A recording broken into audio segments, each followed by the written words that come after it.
بسم اللہ الرحمن الرحیم۔ السلام علیکم۔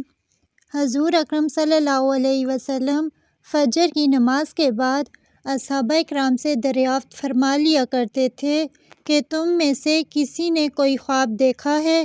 اگر کسی نے دیکھا ہوتا تو آپ صلی اللہ علیہ وسلم اس کی تعبیر ارشاد فرمایا کرتے تھے۔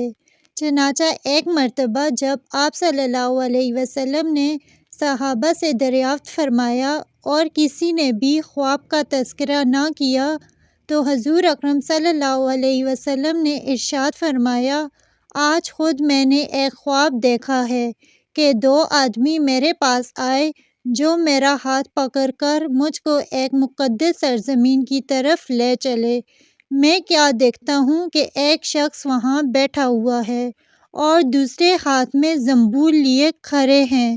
اس بیٹھے ہوئے شخص کے گلے چیر رہے ہیں اور جب ایک گلا گودی تک چڑھ جاتا ہے تو دوسرے گلے کے ساتھ بھی یہی معاملہ کرتا ہے اور اتنی دیر میں اس کا پہلا گلا درست ہو جاتا ہے، مگر وہ شخص پھر اس کے ساتھ یہی عمل کرتا ہے۔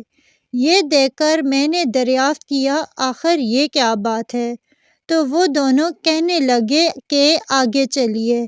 ہم آگے چلے تو ایک ایسے شخص پر سے گزر ہوا جو لیٹا ہوا تھا اور دوسرا شخص اپنے ہاتھ میں ایک بھاری پتھر لیے ہوئے اس لیٹے ہوئے شخص کے سر کو نہایت بے دردی سے کچل رہا تھا۔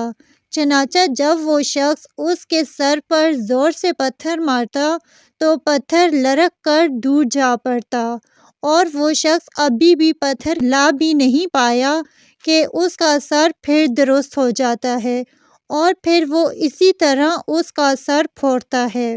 یہ ماجرا دیکھ کر میں نے دریافت کیا کہ یہ کیا قصہ ہے؟ تو وہ دونوں آدمی کہنے لگے کہ آگے چلیے۔ جب آگے چل کر ہم ایسے غار پر پہنچے جو تندور کی طرح اندر سے کشادہ تھا اور اوپر سے تنگ، جس میں آگ جل رہی تھی اور بہت سے مرد عورت اس میں پڑے ہوئے تھے۔ جب آگے کے شعلے بلند ہوتے تو وہ سب اوپر اٹھ آتے اور نکلنے کے قریب ہو جاتے اور جب آگ نیچے بیٹھتی تو وہ اس کے ساتھ نیچے چلے جاتے۔ یہ دیکھ کر میں نے معلوم کیا کہ یہ کیا معاملہ ہے، تو وہ دونوں کہنے لگے کہ آگے چلیے۔ آگے چل کر ہم نے دیکھا کہ ایک خون کی نہر میں ایک شخص کھڑا ہے اور دوسرا شخص نہر کے کنارے پر کھڑا ہے جس کے سامنے بہت سے پتھر ہیں۔ جس وقت اندر والا شخص نہر کے کنارے کے قریب آتا اور نکلنا چاہتا ہے تو کنارے والا شخص اس زور سے اس کے منہ پر پتھر مارتا ہے کہ وہ پھر اسی جگہ پر پہنچ جاتا ہے، پھر نکلنا چاہتا ہے تو مار کر اس کو اسی جگہ پہنچا دیتا ہے۔ اس حال کو بھی میں نے معلوم کرنا چاہا تو دونوں کہنے لگے کہ آگے چلیے۔ آگے چل کر ہم ایک ایسے سرسبز و شاداب باغ میں پہنچے جس میں ایک بڑے درخت کے نیچے ایک بوڑھا آدمی اور بہت سے بچے بیٹھے ہیں۔ اسی درخت کے قریب ایک اور شخص بیٹھا ہوا ہے جس کے سامنے آگ جل رہی ہے جس کو وہ دھونک رہا ہے۔ پھر وہ دونوں مجھے اس درخت پر چڑھا لے گئے جس کے درمیان میں ایک خوبصورت مکان تھا۔ وہ دونوں مجھے اس مکان میں لے گئے۔ اتنا عمدہ مکان میں نے کبھی نہیں دیکھا، جس میں بہت سے بوڑھے، جوان اور بچے موجود تھے۔ پھر باہر لا کر اس سے بھی اوپر لے گئے جہاں پہلے گھر سے بھی زیادہ عمدہ مکان تھا جس میں صرف بوڑھے اور جوان تھے۔ اب میں نے ان دونوں شخصوں سے کہا کہ تمام رات تم مجھے لیے پھرتے رہے، آخر حقیقت سے بھی تو آگاہ کرو۔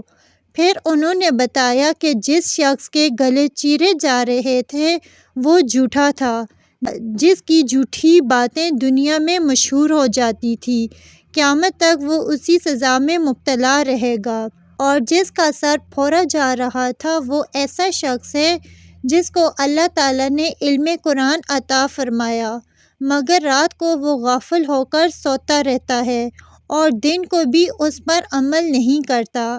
قیامت تک وہ اس عذاب میں مبتلا رہے گا۔ آگ کے غار میں زناکار پڑے ہیں اور خون کی نہر میں سود خور ہیں۔ ہاں، وہ بڑے میاں جو سرسبز درخت کے نیچے بیٹھے تھے، وہ حضرت ابراہیم علیہ السلام ہیں، اور ان کے ارد گرد لوگوں کی نابالغ اولاد ہے۔ اور اسی درخت کے قریب جو آگ دھونکنے والا شخص آپ نے دیکھا، وہ مالک داروغہ دوزخ ہے، اور درخت کے اوپر وہ پہلا گھر جس میں آپ داخل ہوئے تھے عام مسلمانوں کا گھر ہے، اور دوسرا شہیدوں کا ہے۔ ہم دونوں آدمیوں میں جبرائیل ہوں اور یہ میکائیل ہیں۔ اس کے بعد کہنے لگے، ذرا سر اوپر اٹھائیے۔ میں نے سر اٹھا کر دیکھا تو میرے اوپر ایک سفید بادل مجھے نظر آیا۔ وہ کہنے لگے، یہ آپ کا گھر ہے۔ اس پر میں نے کہا، تو مجھے چھوڑو، میں اپنے گھر میں داخل ہو جاؤں۔ اس پر انہوں نے کہا کہ نہیں، ابھی آپ کی عمر پوری نہیں ہوئی، اگر پوری ہو چکی ہوتی تو ابھی چلے جاتے۔